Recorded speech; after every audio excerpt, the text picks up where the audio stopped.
Eric Weiner, The Geography of Bliss, one Grump's search for the happiest places in the world.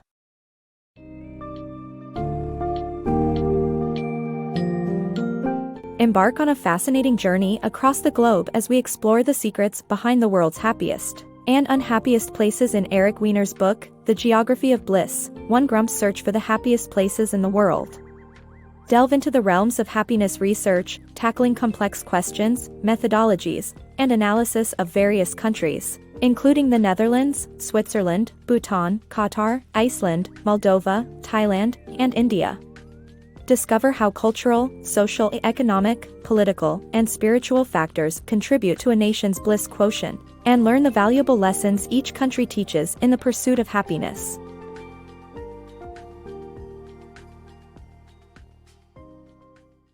The science behind happiness. Happiness research, although seemingly subjective, is a field gaining popularity, with the Netherlands being a leading hub for such research. Dutch professor Ruud Veenhoven's Journal of Happiness Studies and World Database of Happiness are widely used resources. The database presents a collection of statistics and research insights from various countries. While some findings are clear-cut, like married people being happier than singles and the rich being happier than the poor, others like the relationship between religiousness and happiness are contradictory. The Netherlands is among the world's happiest countries, potentially attributable to aspects like their democratic and wealthy European nations' functioning welfare system and attitude towards toleration. Happiness measurement varies, with self-reporting being a notably accurate method. The keys to Swiss happiness. Switzerland's happiness is attributed to a culture of precision, taboo of discussing wealth, liberal euthanasia laws, and picturesque nature. Switzerland, a nation known for its precision, has managed to consistently rank high on happiness charts despite its perceived, sleepy reputation. The culture of punctuality and orderliness has effectively eliminated sources of unhappiness, with everything running like clockwork, from trains following strict schedules to spotless sidewalks and bathrooms. The Swiss also have a cultural taboo against discussing wealth, avoiding triggers of envy, or roadblock to happiness. They steer clear from flaunting their wealth, unlike the US, where it seems to be the motto. Another contributing factor to Swiss happiness is their liberal euthanasia laws, keeping them at ease in the worst-case scenario. Nature also plays a crucial role in Switzerland's happiness, as the picturesque beauty of the Alps remains a constant source of joy. The biophilia hypothesis, put forward by the Pulitzer Prize-winning biologist and naturalist E. O. Wilson, highlights how humans have a genetic trait for enjoying nature's beauty. Roger Ulrich's study further reinforces the effect of nature, as patients recovering from surgery with a view of nature heal faster. Switzerland's happiness is a culmination of a culture of precision, avoidance of triggers of envy, liberal euthanasia laws, and picturesque nature. Discovering happiness in Bhutan. Bhutan is a remote Himalayan country that values gross national happiness over gross national product. Unlike Western nations, Bhutanese culture emphasizes the pursuit of happiness, not money. Bhutanese people have free healthcare and education, and they are shielded from corporate advertising. Bhutan's Buddhist spirituality also contributes to its happiness, where the line between reality and fantasy happily blur. Money can't buy happiness. Qatar, a country with vast oil reserves, has used its wealth to create the ultimate welfare state, with free education, healthcare, and no taxes for its citizens. Despite all this, Qataris complain about being unhappy, lacking culture and the satisfaction of a hard day's work. Many are weighed down by the burden of wealth, missing the small pleasures of life. The Qatari culture is also pessimistic about the idea of happiness, believing it to be out of human control. The key takeaway is that happiness cannot exist without the occasional discomfort to compare it with. Happiness through creativity in Iceland. Iceland is a country known for its creativity and love for the arts, which is reflected in their landscape dotted with bookstores, record shops, art galleries and cafes. Despite the harsh climate, Icelanders are known to be among the happiest people in the world.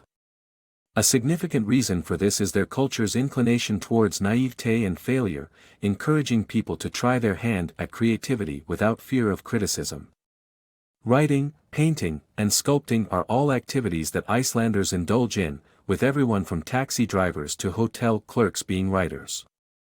The country's dramatic geysers, hot springs, glaciers, and volcanic rock add to its inspirational landscape, contributing to the birth of otherworldly creatures of dwarves and elves, giving Iceland its unique identity. The emphasis on creativity is what makes Iceland stand out in the Global Happiness Index, proving that happiness can be achieved through art and creativity.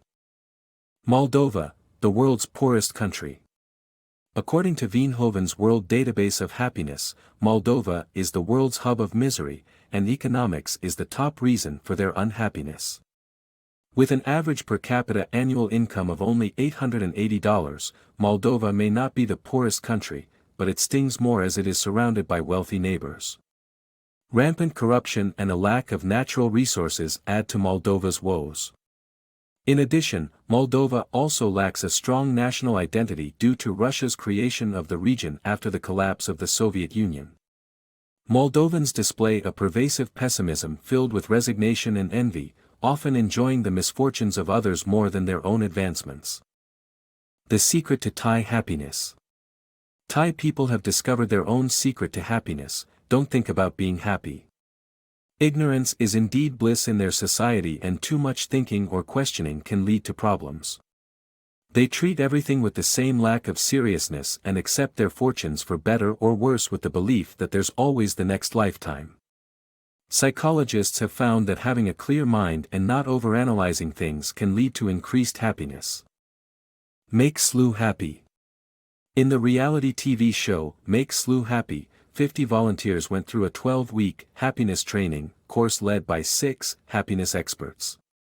The goal was to see if their happiness could be spread to others in what was considered the dreariest place in the UK.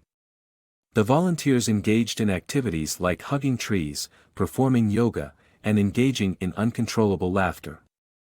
Following the experiment, Slough's happiness increased by 33%, but the long-term accuracy of those results is uncertain.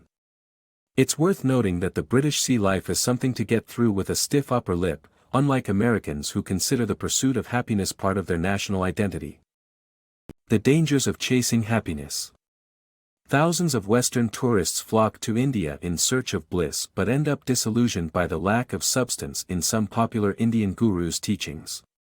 Sri Sri Ravi Shankar, in particular, entertains his audiences with low-calorie responses to deep questions about life after death. In India, the pursuit of happiness is considered futile and an act of self-defeat. Hinduism, the predominant religion in India, espouses love over happiness, positing that unhappiness is a result of fate and karma. Therefore, Indians see attempts at measuring happiness or pursuing it as examples of human folly. Shankar's message, though not philosophically profound, is clear: love will always trump happiness. The paradox of wealth and happiness. The United States ranks high on economic and spending lists, but according to researcher Adrian White, it only ranks as the 23rd happiest country in the world. Despite tripled wealth since 1950, Americans are no happier, and depression, anxiety, and other mental health problems are on the rise. One explanation is that with more wealth comes higher expectations for happiness. Americans also spend more time at work and less time with family and friends, which directly affects happiness. Additionally, the restlessness of the American people and their constant yearning for more is a significant factor. Yet, despite all of this, Americans maintain their optimism that happiness awaits them in the future.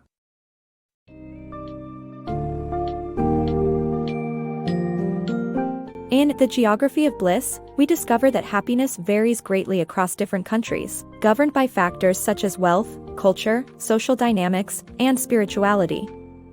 From the contented lives in the Netherlands and Switzerland to the blissful world of Bhutan and the fast-paced disappointment of Qatar, the book teaches us that happiness cannot be bought, but is a delicate balance of emotional, social, and cultural fulfillment. The rich and diverse landscapes of Iceland, the complex smile culture in Thailand, and the spiritual outlook in countries like India show us that there are multiple paths to happiness. Overall, this vibrant journey introduces us to the various factors that contribute to happiness or unhappiness and encourages readers to reevaluate their own perceptions of contentment.